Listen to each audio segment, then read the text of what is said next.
கர்த்தருக்குள் மிகவும் பிரியமானவர்களே, அன்பின் ஆண்டவராம் இயேசு கிறிஸ்துவின் நல்ல நாமத்தினாலே உங்கள் அனைவரையும் அன்போடு வாழ்த்துகிறேன். எனக்கு அன்பான தேவ பிள்ளைகளே, இன்று நம்முடைய கர்த்தர் நமக்கு சொல்லி கொடுத்த ஒரு அற்புதமான பாடத்தை, உங்கள் ஆசீர்வாதத்தின் திறவுகோல் எங்கே இருக்கிறது, உங்கள் வெற்றி வாழ்க்கையின் திறவுகோல் எங்கே இருக்கிறது, எங்கே எந்த ஸ்பாட்ல எந்த விதமாய் எந்த விதிமுறைகளின்படி கற்பனைகளின்படி நீங்கள் வந்து நின்று கேட்கும் பொழுது நீங்கள் கேட்டவைகள் எல்லாம், நீங்கள் கேட்டுக்கொள்வது எதுவோ அது உங்களுக்கு செய்யப்படும் என்று சொன்ன அற்புதமான வழியை கர்த்தர் போதித்ததை இன்று நாம் தியானித்து விட்டு ஜெபிக்க போகிறோம். என் அன்பு சகோதர சகோதரிகளே, நிச்சயமாக வேதம் கர்த்தருடைய வார்த்தை இப்படியாக உங்களுக்கு வாக்களிக்கிறது. நீங்கள் கேட்டுக்கொள்வது எதுவோ அது உங்களுக்கு செய்யப்படும். நீங்கள் எதை கேட்டுக்கொண்டாலும் அதை கர்த்தர் உங்களுக்கு செய்வார். நாம் வேண்டிக் கொள்ளும் போதெல்லாம் அவர் நமக்கு செவி கொடுக்கிறார் என்பதே அவரை பற்றி நாம் கொண்டிருக்கிற தைரியம் என்று வேதத்திலே சொல்லப்பட்டிருக்கிறது. என்ன தைரியத்திலடா இத்தனை பிரச்சனைகள் ஒன்றை சூழ்ந்திருந்த பிறகும், என் அன்பு சகோதர சகோதரிகளே, ஒருவேளை ஊரார் உற்றார் ஒரு பார்த்து உங்களை பார்த்து யோசிக்கலாம், என்ன தைரியத்தில் இருக்கிறீர்கள், என்ன தைரியத்தில் எத்தனையோ பிரச்சனைகள் உங்களை சுற்றச்சூழ இருந்த பிறகும் என்ன தைரியத்தில் நிலைத்திருக்கிறீர்கள், சந்தோஷமாய் சமாதானமாய் உங்களால் இருக்க முடிகிறது, எப்படி இப்படி தைரியமாய் இருக்கிறீர்கள் என்று கேட்டால் நீங்கள் சொல்ல முடியும், நாங்கள் வேண்டிக் கொள்ளும் போதெல்லாம் அவர் எங்களுக்கு செவி கொடுக்கிறார் என்பதே அவரை பற்றி நாம் கொண்டிருக்கிற தைரியம் என்று நீங்கள் சொல்ல முடியும். அன்பு தேவ பிள்ளைகளே, கர்த்தரால் தெரிந்து கொள்ளப்பட்ட சந்ததி நீங்கள், அவரால் தெரிந்து கொள்ளப்பட்ட ஜனம், அவருடைய சொந்த ஜனம், பரிசுத்த ஜாதி, அவரால் மீட்டெடுக்கப்பட்ட அவரால் ரட்சிக்கப்பட்ட ஜனம். உமக்கு ஒப்பானவர், உங்களுக்கு ஒப்பானவர் எவரும் இல்லை. ஆதலினால் நீங்கள் தைரியமாய் கிருபாசன தண்டைக்கு போக முடியும். என் தகப்பனே, என்னுடைய காரியம் இது என்று நீங்கள் தைரியமாய் அவருடைய கிருபாசன தண்டைக்கு செல்ல முடியும். தைரியமாய் நீங்கள் அவரோடு பேச முடியும். அருமையான ஆண்டவரும் கர்த்தரும் இரட்சகருமாகிய உங்கள் மீட்பராகிய அவரையே நீங்கள் ஆராதிக்கிறீர்கள், துதிக்கிறீர்கள். அவரிடத்தில் பேச, அவரிடத்தில் உங்கள் காரியங்களை சொல்ல வந்திருக்கிறீர்கள். அவர் சொல்லுவதை நாம் கேட்போம். அன்பு சகோதர சகோதரிகளே, கர்த்தர் சொல்லுகிறதை முதலில் கேளுங்கள். அதற்கு பிறகு நாம் என்ன அவரோடு சொல்ல வேண்டுமோ அதை சொல்லலாம். பாருங்கள், யோவான் 15ஆம் அதிகாரம் 4 முதல் 7 வரை நாம் வாசித்து பார்த்தோமானால், ஆண்டவர் சொல்றாரு, நானே மெய்யான திராட்சை செடி, என்னில் நிலைத்திருங்கள், என்னில் இணைந்திருங்கள், என்னோட நீங்க இருந்தீங்கன்னா மிகுந்த கனிகளை கொடுப்பீர்கள், பிதா அதனால சந்தோஷப்படுவார். என்னோடு உங்க உறவு கட்டாயிட்டுனா, என்னோடு உங்களுக்கு உறவு இல்லை ஆனால் நீங்கள் உலர்ந்து போவீர்கள். உலர்ந்து போன செடியெல்லாம் கொண்டு எங்க போடுவாங்க, எங்க கொடி செடியெல்லாம் கொண்டு நெருப்பிலே போட்டு விடுகிறது போல் போட்டு விடுவார்கள். நீங்கள் கனி கொடுக்க முடியாது, நல்ல வாழ்க்கை வாழ முடியாது, நீங்கள் சந்தோஷமாய் வாழ, சமாதானமாய் வாழ முடியாது. தேவ அனுக்கிரகம், கிருபை, சமாதானம் உங்களோடு இருக்காது. ஆதலினால் கர்த்தர் சொல்கிறார், என்னில் நிலைத்திருங்கள். ஹல்லேலூயா. கர்த்தர் சொல்கிறார், என்னில், என் பிள்ளைகளே, என்னில் நிலைத்திருங்கள், நானும் உங்களில் நிலைத்திருப்பேன். கொடியானது திராட்சை செடியில் நிலைத்திராவிட்டால், நல்ல கவனிங்க, நிலைத்திராவிட்டால் அது தானாய் கனி கொடுக்க மாட்டாதது போல நீங்களும் என்னில் நிலைத்திராவிட்டால் கனி கொடுக்க மாட்டீர்கள். கனி கொடாத வாழ்க்கை என்ன வாழ்க்கை பாருங்க. அருமையான தேவ பிள்ளைகளே, கர்த்தரிலே நிலைத்திருக்கிற ஒரு பாக்கியமான ஒரு சூழ்நிலைக்கு, ஒரு தகுதிக்கு, ஒரு பொசிஷனுக்கு வந்து விடுங்கள். கர்த்தரில் நிலைத்திருக்கிறதுனா சில நேரங்களில் என் அன்பு சகோதர சகோதரிகளை கவலை, துன்பம், வருத்தம், கோபம், சங்கடம், எல்லாம் இது பயம், சந்தேகம் போன்ற காரியங்கள் அவரிலே நிலைத்திராதபடி இவர்களை புறம்பே ஆக்கி விடுகிறது. அவரிலே நிலைத்திராதபடி கவலையிலும் கண்ணீரிலும் கசப்பிலும் மன்னிக்க முடியாமை, கோபம், வருத்தம், வெறுப்பு போன்றவற்றிலே நீங்கள் நிலைத்திருப்பீர்களே. ஆனால் நிச்சயமாக இந்த பரிசுத்த ஆவியானவரோடு, ஆவியாய் இருக்கிற கர்த்தரோடு நிலைத்திருப்பது கடினம். அவரோடு நிலைத்திருங்கள். அவரோடு நிலைத்திருந்தீங்கன்னா என்ன நடக்கும் பாருங்க. ஆண்டவர் சொல்றார், நானே திராட்சை செடி, நீங்கள் கொடிகள். ஒருவன் என்னிலும் நான் அவனிலும் நிலைத்திருந்தால் அவன் மிகுந்த கனிகளை கொடுப்பான். என்னை அல்லாமல் என் பிள்ளைகளே உங்களால் ஒன்றும் செய்யக்கூடாது. என் அன்பு தேவ பிள்ளைகளே, நன்றாக கவனியுங்கள். கர்த்தருடைய வார்த்தைகள் எல்லாம் பாருங்க, 7 முறை வெள்ளியை போல் குகையிலே புடமிடப்பட்ட பசும் பொன்னை பார்க்கிலும் பசும் வெள்ளியை பார்க்கிலும் விலையேறப்பட்டதும் சுத்தமுள்ளதுமாயிருக்கிறது. அருமையான தேவ பிள்ளைகளே, அவருடைய வார்த்தைகள் உங்களை விடுவிக்கும், உங்கள் சிறையிருப்பை மாற்றும், அவருடைய வார்த்தைகள் உங்களை குணமாக்கும் என்பதிலே மாற்றமே இல்லை. ஆனால் அவரிலே நிலைத்திருங்கள். அவரிலே நிலைத்திருக்கும் பொழுது மிகுந்த கனிகளை கொடுப்பீர்கள். ஐயா, நீங்க கொடுக்கிற மிகுந்த கனிகள் உங்க பிள்ளைகள், உங்க குடும்பம், உங்க கணவன், உங்களுடைய குடும்ப உற்றார் உறவினர்கள் எல்லோருக்கும் மத்தியிலே, சபைகளுக்கும் சங்கங்களுக்கும் மத்தியிலே நீங்கள் மிகுந்த கனிகளை கொடுப்பதினால் பேறு பெற்றவர்களாய் இருப்பீர்கள். மிகுந்த கனிகளை கொடுப்பதினால் பிதா மிகுந்த சந்தோஷம் அடைவார். ஒருவன் என்னில் நிலைத்திராவிட்டால், கர்த்தர் சொல்றார், ஒருவன் என்னில் நிலைத்திராவிட்டால் வெளியே எரி உண்ட கொடியை போல் அவன் எரி உண்டு உலர்ந்து போவான். அப்படிப்பட்டவைகளை சேர்த்து அக்னியிலே போடுகிறார்கள், அவைகள் எரிந்து போகும். என் அன்பு சகோதரனே, சகோதரியே, எந்த சூழ்நிலையிலும் கர்த்தரில் நிலைத்திருங்கள். ஐயா, எந்த சூழ்நிலையிலும் அவர் கொடுக்கிற சந்தோஷம், சமாதானம், நம்பிக்கை, விசுவாசத்தை விட்டுவிடாதிருங்கள். எந்த சூழ்நிலையிலும் பாவமோ அல்லது அநீதியான எந்த காரியமோ கீழ்ப்படியாமோ உங்களை ஆள ஒட்டாதிருங்கள். தைரியமாயிருங்கள், விசுவாசத்தில் உறுதியாயிருங்கள். விசுவாசத்தில் உறுதியாயிருந்து இது போன்ற தவறான காரியங்களுக்கு எதிர்த்து நில்லுங்கள். சங்கடம் வேண்டாம், கசப்பு வேண்டாம், ஐயா வருத்தம் வேண்டாம், கோபம் வேண்டாம், மன்னிக்க முடியாத சூழ்நிலை வேண்டாம், புலம்பல் வேண்டாம், மர்மரிங் வேண்டாம். கர்த்தரிலே நிலைத்திருங்கள். அவருடைய சமாதானத்திலே, அவர் தருகிற சந்தோஷத்திலே நிலைத்திருங்கள்.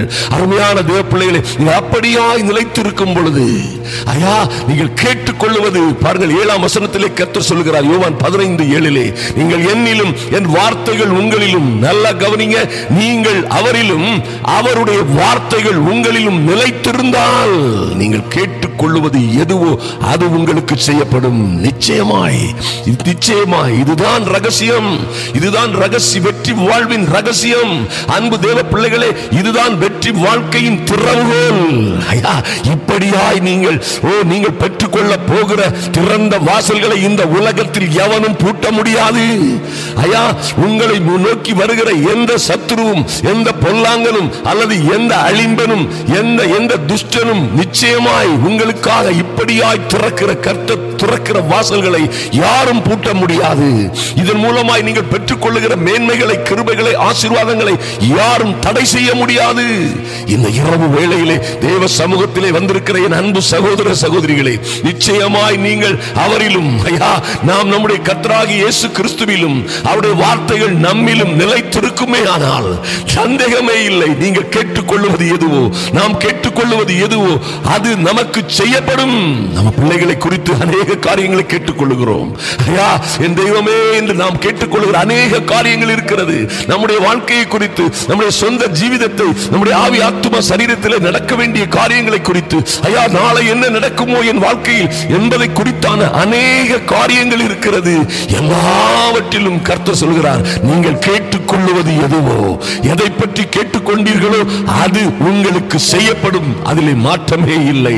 என் அன்பு சகோதர சகோதரிகளே, நிச்சயமாய் கர்த்தரிலே நிலைத்திருங்கள், அவருடைய வார்த்தையிலே நிலைத்திருங்கள். அவருடைய வார்த்தைகள் உங்களிலே நிலைத்திருப்பதாக.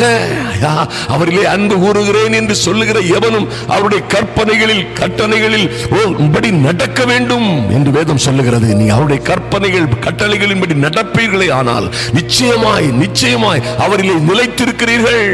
அதுபோல நீங்கள் கசப்பு, வெறுப்பு, கோபம், ஐயா பயம், சந்தேகம் எல்லாவற்றையும் நீக்கிவிட்டு கர்த்தர் கொடுக்கிற சந்தோஷம், சமாதானம், அவர் கொடுக்கிற நம்பிக்கை, திட நம்பிக்கையோடு தைரியமாய் தேவன் இருக்கிறவராகவே இருக்கிறார்.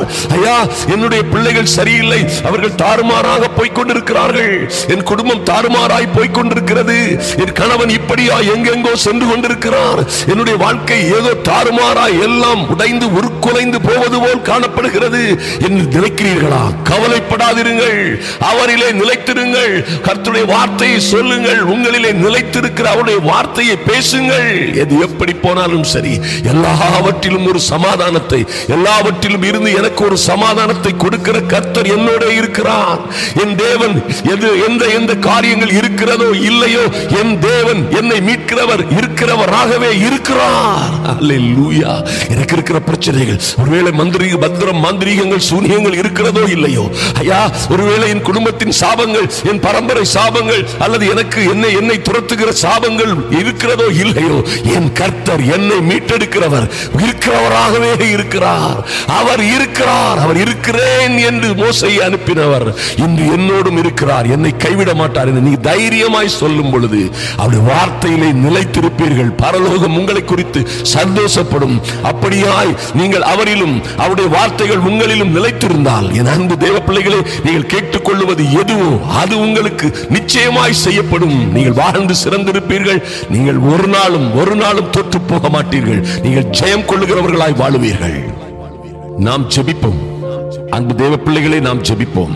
அன்பின் பரலோக பிதாவே, உம்மை நன்றியோடு நோக்கி பார்க்கிறோம் சுவாமி. இரக்கமுள்ள எங்கள் தெய்வமே, உம்முடைய சமூகத்திலே வருகிறோம். ஐயா, நீங்க கொடுத்த நல்ல வார்த்தைகளுக்காக உமக்கு நன்றி செலுத்துகிறோம். இப்பொழுதும் அன்பின் ஆண்டவரும் இரட்சகருமாகிய இயேசு கிறிஸ்துவின் மகா பரிசுத்தமுள்ள நாமத்தினாலே இந்த இரவு ஜெப வேளையிலே உம்முடைய சமூகத்திலே வந்திருக்கிற என் அன்பு சகோதர சகோதரிகளுக்காக ஐயா, பல்வேறு தேவைகளும் பல்வேறு உபத்திரவங்களும் பல்வேறு சிக்கல்களிலும் அகப்பட்டிருக்கிற உம்முடைய பிள்ளைகள் நாடு எல்லாவற்றிலும் இருந்து அவர்கள் விடுதலை பெறுவதற்காக, விடுதலையை ஒரு வெற்றி வாழ்க்கை வாழ்வதற்காக உம்முடைய சமூகத்திலே வந்திருக்கிற அன்பு சகோதர சகோதரிகளை நீர் கண்ணோக்கமாய் இருப்பதற்காக நன்றி செலுத்துகிறோம். ஐயா, நீரே எங்களை விசாரிக்கிறவரானபடியினால் எங்கள் கவலைகளை எல்லாம் உம்மீது வைத்து விடுகிறோம். இன்று ஐயா, எல்லா கவலைகளையும், எல்லா பாடுகளையும், துக்கங்களையும், வருத்தப்பட்டு சுமக்கிற எல்லா பாரங்களையும் உம்முடைய சமூகத்திலே வைக்கிறோம் சுவாமி. இனி துக்கம் இல்லை, இனி வேதனை இல்லை, இனி சமாதான குறைவு இல்லை, இனி சந்தோஷம், மகிழ்ச்சி, சமாதானம் இவர்களுக்கு உண்டாகும்படியாய் என் தேவனாகி கர்த்தர் நாடு இவர்களோடு பேசின நல்ல வார்த்தைகளுக்காக நன்றி செலுத்துகிறோம் சுவாமி. உம்மிலே நிலைத்திருக்கிற ஒரு பாக்கியம் ஐயா, உம்மிலே நிலைத்திருக்கிறபடியினால், இவர்கள் உம்மிலே நிலைத்திருப்பதால் நீரும் அப்பா ஸ்தோத்திரம் டேடி. இந்த பிள்ளைகளோடு வாழ்க்கையோடு நீர் நிலைத்திருப்பதற்காக நன்றி செலுத்துகிறோம். என்னில் நிலைத்திருங்கள், நானும் உங்களில் நிலைத்திருப்பேன் என்று சொன்ன நல்ல வார்த்தைகளுக்காக நன்றி செலுத்துகிறோம் சுவாமி. ஐயா, இவர்கள் தானாய் கனி கொடுக்க மாட்டாதது போல ஐயா, உம்மிலே நிலைத்திருந்து நல்ல கனிகளை கொடுக்கிற, நல்ல விதமான சாட்சியோன வாழ்க்கை வாழுகிற, சந்தோஷமும் சமாதானமுமான வாழ்க்கை வாழுகிற, அநேகருக்கு பிரயோஜனம் உள்ள தேசத்திற்கும் ராஜ்யத்திற்கும் உடைய சுவிசேஷத்திற்கும் ஐயா, உம்முடைய சுவிசேஷ வேலைகளுக்கும் பிரயோஜனமான நல்ல வாழ்க்கை வாழுகிற, சாட்சியுள்ள வாழ்க்கை வாழுகிற பிள்ளைகளாய் இவர்களை மாற்றுவீராக. நன்றி செலுத்துகிறோம் சுவாமி. நன்றியோடு உம்மை நோக்கி பார்க்கிறோம் சுவாமி. ஐயா, நீரே மெய்யான திராட்சை செடியாய் நாங்கள் கொடிகளாய் இருக்கிறது எத்தனை பாக்கியம். அப்படி ஒரு இணைப்பை, அப்படி ஒரு அந்தஸ்தை, அப்படி ஒரு தொடர்பை நீர் எங்களுக்கு கொடுத்திருப்பதற்காக நன்றி செலுத்துகிறோம் சுவாமி. ஐயா, நாங்கள் உம்முடைய பிள்ளைகள் உம்மிலும் அப்பா நீர் அவர்களிலும் நிலைத்திருந்தால் மிகுந்த கனிகளை கொடுப்பான். ஐயா, உம்மையே அல்லாமல் ஒன்றும் செய்யக்கூடாது என்று சொன்ன வார்த்தையின்படியே உம்மிலே நிலைத்திருக்கிற இவர்களால் செய்யக்கூடாத காரியம் ஒன்றுமிராது என்று சொன்னது போலே உம்முடைய பிள்ளைகளால் ஐயா எல்லாவற்றையும் செய்ய கிறிஸ்து எங்களை பலப்படுத்துகிற கிறிஸ்துவினாலே எங்களுக்கு எல்லாவற்றையும் செய்ய பலன் உண்டு என இவர்கள் இப்படியாய் சொல்லத்தக்கதாக என் தேவனாகி கர்த்தர் ஒரு புதிய அபிஷேகத்தினால் உம்முடைய பிள்ளைகளை நிரப்பும்படியாய் ஜெபிக்கிறோம். ஐயா, ஒரு புதிய அபிஷேகம், ஒரு புதிய எண்ணெயின் அபிஷேகம் இவர்கள் ஒவ்வொரு பேரையும் நிரப்பட்டும் ராஜா. நன்றி செலுத்துகிறோம் சுவாமி. குடும்பத்தில் இருக்கிற எல்லா பிரச்சனைகளும் இதோடு மாண்டு போகட்டும். ஐயா, இதுவரை இவர்களை உபத்திரப்படுத்தின, கொல்லவும் அழிக்கவும் திருடவும் வந்த பொல்லாத சத்துரு இதோடு சங்கரிக்கப்படும்படியாய் ஜெபிக்கிறோம் இயேசுவின் நாமத்தினாலே. இயேசுவின் நாமத்தினாலே உம்மிலே நிலைத்திருக்கிற பிள்ளைகளாய் இவர்கள் மிகுந்த கனிகளை கொடுப்பதினால் பிதா மகிமைப்படுவார் என்று எழுதப்பட்டபடியே இவர்களால் நடக்கிற நல்ல காரியங்கள், இவர்கள் குடும்பத்திலே நடக்கிற நல்ல காரியங்கள் ஐயா, வருகிற செழிப்புகள், சந்தோஷங்கள், சமாதானங்கள் ஐயா, எல்லாவற்றிற்கும் மீளாக இவர்கள் முழு குடும்பமும் ரட்சிப்பை பெற்றுக் கொள்ளும்படியாய், இந்த உலகத்திற்கே இவர்கள் சாட்சிகளாய் வாழும்படியாய் அன்பு தேவ பிள்ளைகளை கர்த்தர் நிரப்புவீராக. ஐயா, நீங்கள் உலகத்தின் உப்பாய் இருக்கிறீர்கள் என்று சொன்னீங்களே சுவாமி, அப்படியே இவர்கள் குடும்பத்திற்கும் சபைக்கும் சங்கத்திற்கும் உப்பாய் இவர்கள் இல்லாது வேறு ருசியே யாருக்கும் வராதது போல. ஆமென் ஆண்டவரே, எல்லா இடங்களிலும் ருசியும் சந்தோஷமும் வருவதற்கு இவர்களே உப்பாய் இருக்கும்படியாய் என் அன்பு சகோதர சகோதரிகளை எடுப்பித்து கட்டுவீராக. நன்றி செலுத்துகிறோம் சுவாமி. உலகத்தின் வெளிச்சமாய் இவர்கள் மாறணுமே ஐயா, அதற்காக இவர்கள் பட்ட பாடுகள், பிரயாசங்கள், துன்பங்கள், வருத்தங்கள் எல்லாவற்றிலும் இருந்து என் தேவனாகி கர்த்தர் ஆச்சரியமான அதிசயமான ஒரு விடுதலையை இன்றே கொடுக்கும்படியாய் ஜெபிக்கிறேன் இயேசு கிறிஸ்துவின் நாமத்தினாலே. தடைகள் எல்லாம் மாறி போகட்டும், சிக்கல்கள் குழப்பங்கள் எல்லாம் மாறி போகட்டும், உபத்திரவங்கள் துன்பங்கள் வருத்தங்கள் போராட்டங்கள் எல்லாம் இதோடு இன்றோடு நின்று போகட்டும். நன்றி செலுத்துகிறோம் ஐயா. நீங்கள் என்னிலும் என் வார்த்தைகள் உங்களிலும் நிலைத்திருந்தால் நீங்கள் கேட்டுக்கொள்வது எதுவோ அது செய்யப்படும் உங்களுக்கு நீ சொன்னீங்களே, அப்படியே இவர்கள் கேட்டுக்கொள்ளுகிற காரியங்களிலே இன்று ஒரு விடுதலை, இன்று ஒரு விடுதலையின் வெற்றி செய்தி பதில் கிடைக்கிறதற்காக நன்றி செலுத்துகிறோம் சுவாமி. நன்றி செலுத்துகிறோம். இவர்களும் இவர்கள் பிள்ளைகளும் வாழ்ந்து சிறந்திருக்கும்படியாய் எந்த பிரச்சனைகளும் துன்பங்களும் உபத்திரவங்களும் இனிமேலும் தொடராதபடி இன்றே நாங்கள் கேட்டுக்கொள்ளுகிறதை எங்களுக்கு செய்கிற சர்வ வல்லமையுள்ள கர்த்தன் இன்றே இறங்குவீராக. உம்முடைய நீதியின் வலதுகரம் இவர்களுக்காக அசைக்கப்படட்டும் சுவாமி. உம்முடைய பிள்ளைகள் வாழ்ந்து சிறந்திருக்கட்டும். எல்லா தடைகளும் இன்றோடு மாறி போகட்டும். எல்லா தொந்தரவும் இன்றோடு முடிந்து போகட்டும். என் இயேசு கிறிஸ்துவின் வல்லமையுள்ள நாமத்தினாலே ஆச்சரியமான அதிசயமான காரியங்கள் நடக்கும்படியாய் ஜெபிக்கிறோம். நன்றி தகப்பனே. ஐயா, இவர்களுடைய பிள்ளைகளுடைய காரியங்கள் எல்லாவற்றிற்கும், குடும்ப காரியங்கள் எல்லாவற்றிலும் எதை எதை இவர்கள் கேட்டுக்கொண்டார்களோ அவை அத்தனையும் அவர்களுக்கு செய்யப்படும் என்று நீர் சொன்ன நல்ல வார்த்தைகளுக்காக நன்றி செலுத்துகிறோம். கர்த்தர் தொடர்ந்து பாதுகாக்கும்படியாய் ஐயா, நல்ல படிப்புகளை, நல்ல இடங்களிலே வேலை, நல்ல வாழ்க்கை எல்லாவற்றையும் என் தேவனாகி கர்த்தர் உம்முடைய பிள்ளைகளுக்கு கொடுக்கும்படியாய் ஜெபிக்கிறோம் சுவாமி. தடைகள் எல்லாம் இன்றோடு மாறி போகட்டும். கர்த்தர் அப்படியே பெரிய காரியங்களை செய்ய போவதற்காக நன்றி செலுத்துகிறோம். அப்படியே நீர் ஆச்சரியமான காரியங்களை செய்வீர் என்று விசுவாசிக்கிறோம் சுவாமி. ஆனாலும் உம்மிலே நாங்கள் செம்மையாய் நிலைத்திருக்க ஐயா, உம்முடைய வார்த்தைகள் எங்களிலே நிலைத்திருக்கும்படியாய், உம்முடைய வார்த்தைகளின்படி நாங்கள் நடக்கத்தக்கதாய் ஒரு புதிய ஞானம், புதிய கிருபை, புதிய தயவு உண்டாகும்படியாய் ஜெபிக்கிறோம் என் இயேசுவின் நாமத்தினாலே. தகப்பனே நன்றி செலுத்துகிறோம் ராஜா. இந்த அற்புதமான ஜெபத்தை ஐயா, அந்த ஜெப ஃபைலை வீடியோவை அநேகருக்கு ஷேர் பண்ணுகிற உம்முடைய அன்பு பிள்ளைகளை மறுபடியுமாய் கர்த்தர் நினைத்தருளும்படியாய் ஜெபிக்கிறோம் சுவாமி. அநேகருடைய ரட்சிப்புக்கும் விடுதலைக்கும் சுகத்திற்கும் ஆரோக்கியத்திற்கும் சந்தோஷம் சமாதானத்திற்கும் காரணமான உம்முடைய பிள்ளைகள் நிச்சயமாய் ஆசீர்வதிக்கப்படும்படியாய் ஜெபிக்கிறோம். தொடர்ந்து இவர்கள் அநேகருக்கு இவற்றை அனுப்பவும், ஷேர் பண்ணவும், அநேகரோடு இந்த சாட்சிகளை பகிர்ந்து கொள்ளவும் கர்த்தர் தொடர்ந்து பலப்படுத்துவீராக. கர்த்தர் பெரிய காரியங்களை செய்வீராக, பாதுகாப்பீராக, நடத்துவீராக. அன்பின் ஆண்டவரும் இரட்சகருமாகிய இயேசு கிறிஸ்துவின் நல்ல நாமத்தினாலே ஜெபிக்கிறோம் எங்கள் அன்பின் பரலோக பிதாவே. ஆமென், ஆமென். அன்பு தேவ பிள்ளைகளே, என் அன்பு சகோதர சகோதரிகளே, பாருங்கள், என்னில் நிலைத்திருங்கள். கர்த்தர் எப்படி சொல்றார் பாருங்க, நானும் உங்களில் நிலைத்திருப்பேன். This is wonderful. நீங்களும் என்னில் நிலைத்திராவிட்டால், பாருங்க, நீங்க அவர்களே நிலைத்திராவிட்டால் கனி கொடுக்க மாட்டீர்கள் சொல்றாரு. ஒருவன் என்னிலும் நான் அவரிலும் நிலைத்திருந்தால் மிகுந்த கனிகளை கொடுப்பான். எத்தனை ஒரு அற்புதமான காரியம் பாருங்கள் அருமையான தேவ பிள்ளைகளே. அந்த ஒரு ஸ்டேட்டஸ்ல நீங்க வரும் பொழுது, நீங்கள் என்னிலும் என் வார்த்தைகளில் உங்களிலும் நிலைத்திருந்தால், நீங்கள் கேட்டுக்கொள்வது எதுவோ, என்ன கேட்டுக்கொண்டாலும் அது உங்களுக்கு செய்யப்படும். நிச்சயமாய் நீங்கள் வாழ்ந்து சிறந்திருப்பீர்கள்.